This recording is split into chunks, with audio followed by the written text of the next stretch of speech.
who formerly was a con man. He was a convict. He had murdered his pregnant wife and then spent 20 years in prison. Interesting, because Catholicism, I think part of our genius is we never threw anything out, that we have kind of this all-encompassing thing.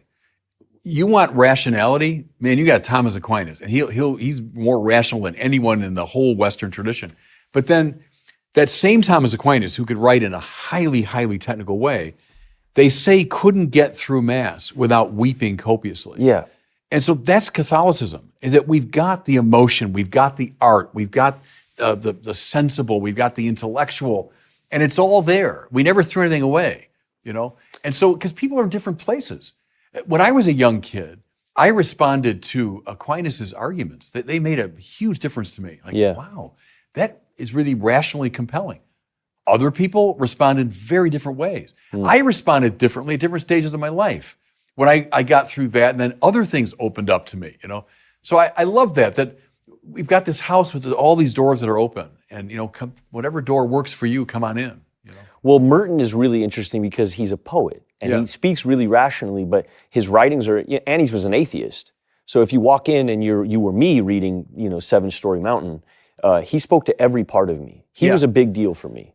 Him and... he was for me too. Yeah. I didn't realize that you had read, so you read the Seven Story Mountain. It was sort of required if you were going to play Pio, I was told.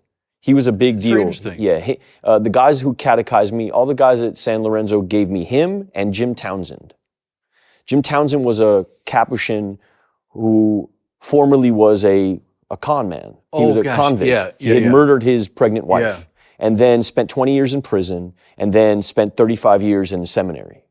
Or 35 years in the order. In the order, yeah. And he was another invite for a person who felt totally depraved when I walked in. You know, I walked into this, my life was on fire. I was walking out of hell. It wasn't like I willingly came in here on a white horse singing show tunes. I came in here on fire, and I didn't want to be an actor anymore, and my life was a mess, complete mess, and I had hurt a lot of people, and I felt deep shame and deep guilt. I didn't like to go outside much. I really, I had a yearning not be here anymore. You know, I was on my way out. Is that where you were when you accepted the role of Padre Pio? This is why when you spoke about the role, I wanted to kind of dive in there because it's kind of formative to how this all happened to me. I was willing, because pain made me willing to go about this in a different way than I had previously. You know, my opinion about God before this happened, before the pain struck, before my world had crumbled, was art, love, and God, they all mean the same thing. They're